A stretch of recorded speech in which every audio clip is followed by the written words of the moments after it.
Assalamualaikum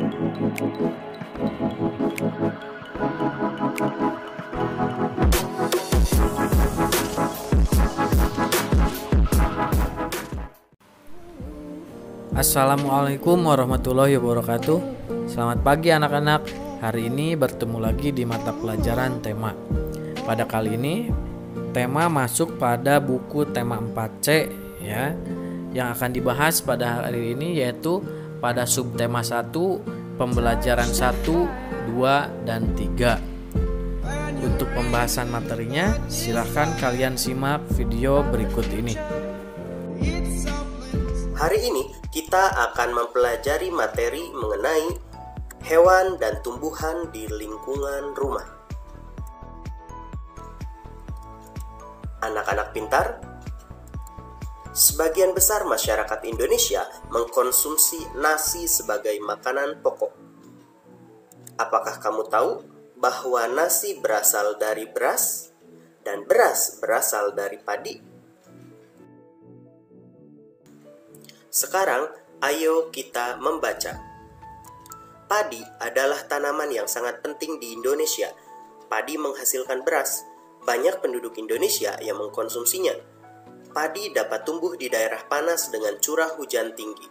Daerah utama penghasil padi adalah Jawa Barat, Jawa Timur, Jawa Tengah, Sulawesi Selatan, dan Sumatera Utara. Karawang, Jawa Barat, dikenal sebagai lumbung padi Indonesia. Pertumbuhan padi dibagi menjadi 3 tahap besar. Pertama-tama, benih atau biji padi dimasukkan ke dalam karung goni dan direndam 1 malam di dalam air mengalir supaya perkecambahan benih terjadi bersamaan. Selanjutnya, benih-benih ini ditanam di lahan sementara. Bibit yang telah siap dipindah tanamkan ke sawah. Biji atau benih tadi akan tumbuh berkecambah hingga muncul ke permukaan. Bakal akar dan tunas menonjol keluar, lalu batangnya memanjang. Petani juga mengairi, memberi pestisida dan pupuk pada tanaman ini. Selanjutnya, tanaman padi berbunga hingga gabah matang, berkembang penuh, keras, dan berwarna kuning. Gabah adalah bulir padi yang terbungkus dalam sekam atau kulit padi. Gabah ini nantinya yang akan dijadikan benih lagi. Tahap pertumbuhan padi berlangsung antara 110 hari hingga 130 hari. Setelah panen padi, gabah ditumbuk dengan lesung atau digiling sehingga sekam atau kulit padi terlepas dari isinya. Bagian isi inilah yang berwarna putih, kemerahan, ungu, atau bahkan hitam yang disebut beras. Anak-anak pintar, makanan pokok masyarakat Indonesia diantaranya adalah beras, ubi, jagung, dan sagu. Tahukah kamu dari mana bahan-bahan makanan tersebut berasal? Semua bahan makanan tersebut berasal dari sumber daya alam yang dikelola oleh manusia, yaitu melalui kegiatan pertanian. Jenis tanaman yang dibudidayakan petani pun ternyata tidak sama dari setiap daerahnya, disesuaikan dengan keadaan alam di wilayah tersebut.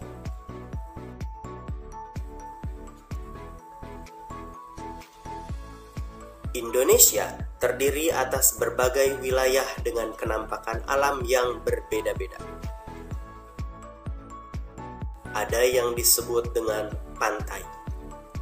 Pantai adalah daerah yang berbatasan langsung dengan laut, berarti posisinya ada di dekat laut. Pantai ada yang landai dan ada pula yang terjal.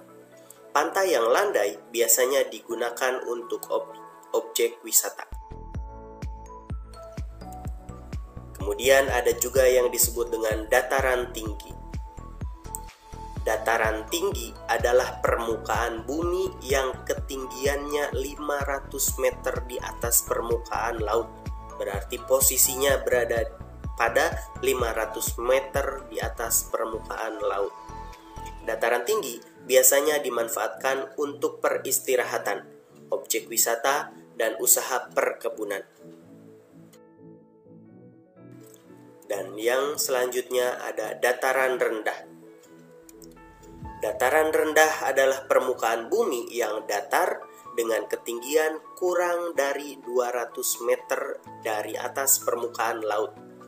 Pada umumnya, dataran rendah berada di sekitar pesisir pantai. Dataran rendah banyak digunakan untuk berbagai keperluan, di antaranya pertanian, peternakan, perumahan, dan industri, serta beberapa jenis kegiatan perkebunan seperti perkebunan kelapa dan tebu. Pada pembelajaran sebelumnya, kita sudah membahas mengenai tanaman padi. Begitu banyak manfaat padi yang bisa kita rasakan, dari mulai sebagai bahan makanan pokok hingga bahan baku pembuatan tepung beras yang digunakan untuk membuat makanan ringan atau kue. Seperti yang kita ketahui, bahwa sebagian besar orang Indonesia menjadikan nasi sebagai makanan utama.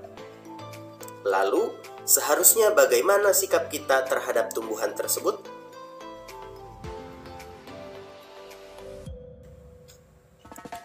Untuk menjawab pertanyaan tersebut, mari kita simak ilustrasi berikut. Setiap hari, Benny, adik, dan kedua orang tuanya selalu makan malam bersama. Di keluarga Benny, semua orang diberikan kesempatan untuk mengambil nasi sendiri. Ibu Benny selalu berpesan, ambil secukupnya. Adik Benny sering tidak menghabiskan nasinya. Alasannya karena ia sudah kenyang. Sering sekali ibu mengingatkannya. Namun, adik Benny belum juga mau menghabiskannya. Berbeda dengan adiknya, Benny selalu menghabiskan makanannya. Dia selalu mengambil secukupnya. Anak-anak pintar, sekarang mari kita eksplorasi ilustrasi tadi dengan menjawab pertanyaan-pertanyaan berikut ini.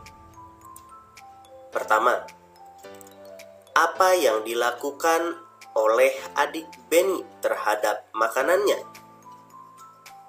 Makanan yang diambil adik Benny selalu tidak habis. Yang kedua, apakah yang dilakukan Benny terhadap makanannya? Jawabannya, Benny selalu menghabiskan makanannya karena dia selalu mengambil secukupnya saja pada saat dia makan. Yang ketiga, menurut kalian, manakah yang telah bersikap bijak terhadap makanan? Apakah Benny ataukah adiknya? Jawabannya, tentu saja Benny. Mengapa demikian? Benny selalu menghabiskan semua makanan yang diambilnya, sedangkan adiknya selalu menyisakannya sehingga mubazir. Pertanyaan selanjutnya, apakah mereka sudah mendapatkan haknya atas makanan? Dan apakah mereka sudah melakukan kewajibannya terhadap makanan tersebut?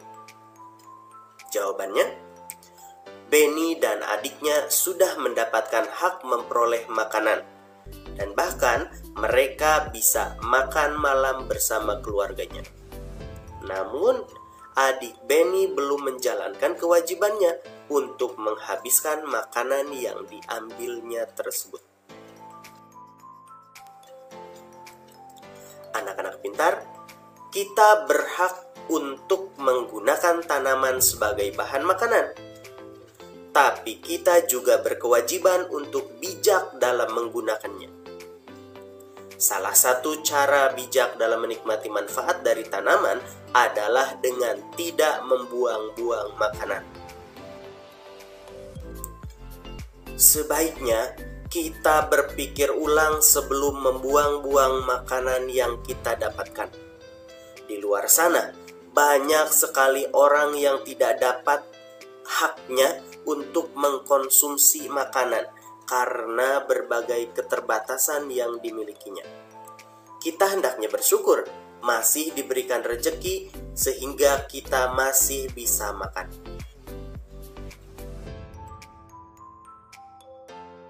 Selanjutnya, kita masuk ke bagian ayo berkreasi.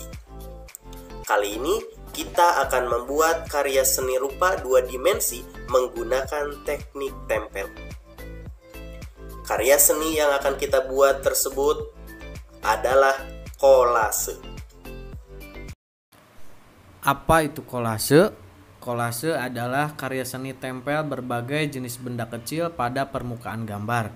Karya seni kolase dapat dibuat dari koran bekas, kain perca, daun kering, biji-bijian, ataupun manik-manik. Benda-benda tersebut ditempel dan dihias semenarik mungkin.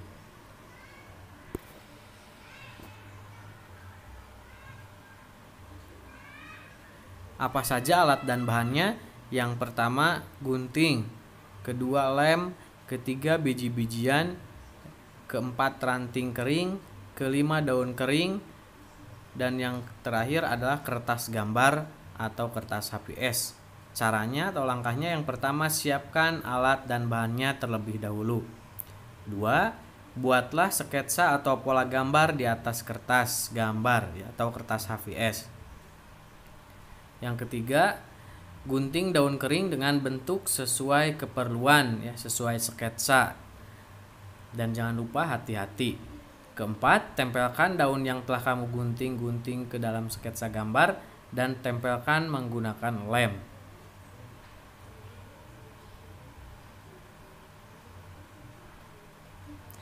5. Tempelkan juga ranting dan biji-bijian sebagai hiasan.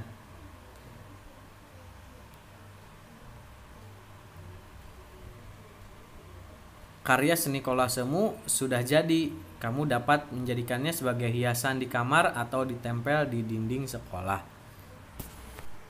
Selanjutnya, fungsi dan bagian tumbuhan. Yang pertama, ada akar. Akar adalah bagian tumbuhan yang biasanya tumbuh di dalam tanah. Akar ada 2, ada akar tunggang dan akar serabut.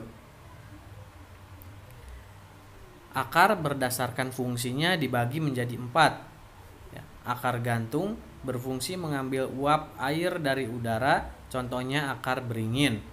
Yang kedua, akar napas berfungsi untuk bernapas dan mengeluarkan zat tertentu seperti garam, contohnya akar bakau jenis api-api. Yang ketiga, akar papan berfungsi untuk membantu tegaknya tumbuhan, contohnya akar randu.